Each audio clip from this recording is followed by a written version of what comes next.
Kapag may kuryente, may daloy at mas maliwanag ang buhay. At sa tulong ng isang electrification program, natitiyak ang tuloy-tuloy na supply ng malinis na tubig sa komunidad nang ma-energize ang kanilang local water facility gamit ang solar energy.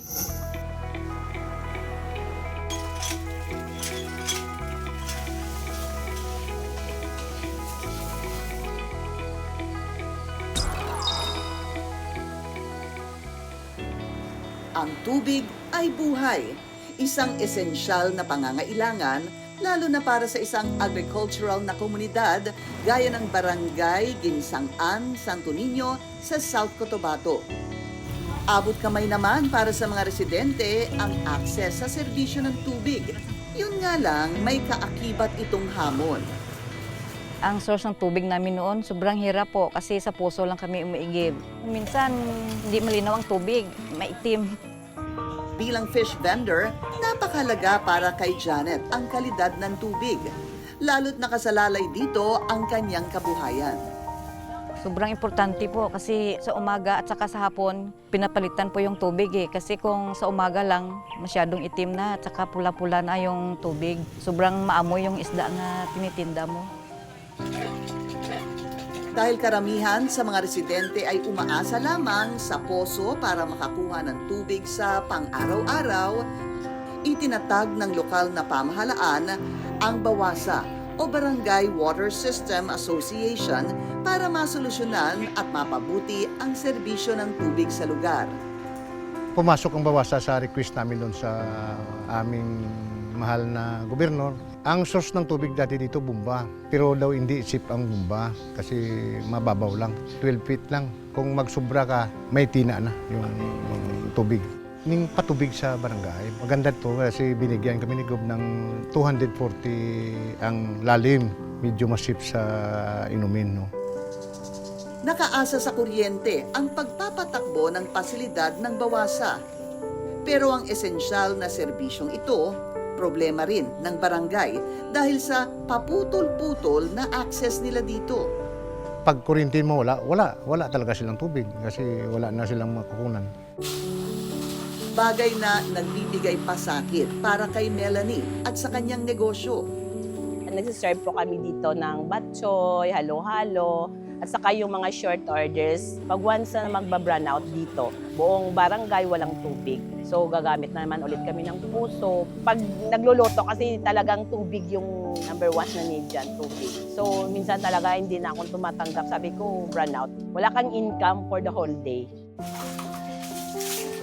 Para sa hog raiser na si Archie, malaking aberya ang kawalan ng tuloy-tuloy na akses sa tubig. Importante gid ang pagsagop ko sa tubig kay para malimpyuhan gid na kung permi ang ako nga tangkal. Ay kung hindi ko malimpyuhan, mga moy mansa. Kaya dapat gid malinisan araw-araw. Yung dati na wala pang bawasa, siyempre araw-araw nag-igib ka ng tubig papunta dun sa tangkal ng baboy. Kung mga pulo gid na kamitros ang malakat, magbitbit sa balde. Taglima ko na kabalik para mapuno lang itong tab. Hindi lang ang pagiging produktibo ng mga residente ng Barangay Ginsangan ang apektado ng kawalan ng tubig at kuryente. Damay din ang kanilang pang-araw-araw na pangangailangan at gawain. 8 to 6 p.m., minsan 8 to 5 p.m. Talaga wala kaming tubig. So dapat maaga kang gigising, mag-iipon sa ng tubig para pangligo, panggamit nyo. Naawa naman ako sa mga bata na sila ang mag-igib, kaya ako na lang ang nag-iigib. Kaya hanggang ngayon po, yung right hand ko po ang sakit ng ano ko dito po. Kung minsan naghahanap na lang ako ng mabayaran para mag-igib lang, para mag-stock ng tubig. Kaya naman hindi huminto ang sangguniang barangay sa paghahanap ng sagot sa danas ng komunidad. Naghanap ng maaasahang katuwang para mas mapabuti palalo ang mga esensyal na serbisyo para sa mga residente. Bigay kami ng request doon sa munisipyo. Mabuti tinulungan din kami ng LGU na mapaabot sa One Meralco ang aming problema. Bagay na kaagad inaksyonan ng foundation ng pinakamalaking power distribution company ng bansa na may butihing misyon na palakasin ang pagiging produktibo at pataasin ang antas ng buhay ng mga kapartner na komunidad sa tulong ng kanilang electrification program. Water access very fundamental as electricity. And yet, kailangan mo ng electricity para makapunta ang tubig sa mga komunidad. Nananatili naman yung mission ng OMF. Yung talaga yung mabigyan ng access to energy or access to electrification yung mga kababayan natin na talagang hirap magkaroon ng kanilang sariling access sa kuryente dahil alam niyo naman yung bansa natin, archipelagic, malalayong mga isla, malalayong mga komunidad. We're very clear with what we want to happen. Our impact must be in the productivity of our people through electrification.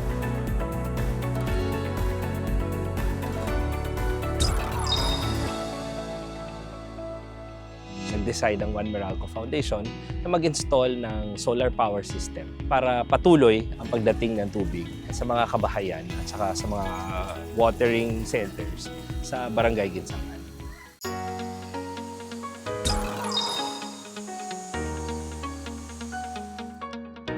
Bilang corporate social impact arm ng pinakamalaking power distribution company sa bansa, misyon ng butihing foundation na ito na bigyang access ng kuryente ang mga last mile communities o mga komunidad na malalayo sa mga power grid gamit ang solar energy. Ito yung pinaka-foundation ng productivity sa tingin ko sa isang pamilya, di ba? You want to be productive at home, and then, most especially, if you want to prepare a productive citizenry, you have to bring them to a school with the right conditions for learning. At para mas marami pang mapagserbisyohang komunidad, kinailangan ding mag-evolve ng kanilang mga electrification program. Nakikita natin na hindi lang yung paaralan ang nangangailangan ng kuryente, yung rural health center, yung mga agricultural facilities, mga kabahayan na walang access sa tubig, meron naman talaga silang source ng tubig. Ang challenge is, nakakarating ba yung tubig sa kanila? At dito natin nakita na merong konting mga challenges, kaya nag-decide ang One Meralco Foundation na mag-install ng solar power system para patuloy ang pagdating ng tubig sa mga kabahayan at saka sa mga watering centers sa Barangay Ginsangan. Nang marinig ang daing ng mga residente ng Barangay Ginsangan, Santo Niño sa South Cotabato, kaagad na pinuntahan ng organisasyon ang komunidad. Pinag-aralan kung paano maiimplementa ang kanilang programa upang makapaghatid solusyon sa kanilang pangangailangan. Ang pinaka-problema nila is basically yung pag brownout, pag walang kuryente sa lugar nila, napuputol yung daloy ng tubig sa mga kabahayan na nangangailangan ng tubig. Doon tayo pumapasok sa water access electrification natin. Ini-ensure natin na through solar energy, nabibigyan natin ng tama, legal at saka wasto and even renewable energy yung water facility nila. Gamit ang solar photovoltaic technology, kaagad nabigyan ng enerhiya ng Water Access Electrification Program ang pasilidad ng Bawasa. At sa tulong ng solar energy, garantisadong tuloy-tuloy ang access sa serbisyo ng tubig ang barangay. May brownout man o wala. So this is also the first time na nilagay namin ang isang water access electrification project dito sa Mindanao. Nagkataon na dito sa Barangay Ginsangan, Santo Niño natin na ilagay ang pinakamalaking water access electrification na nagawa ng One Meralco Foundation.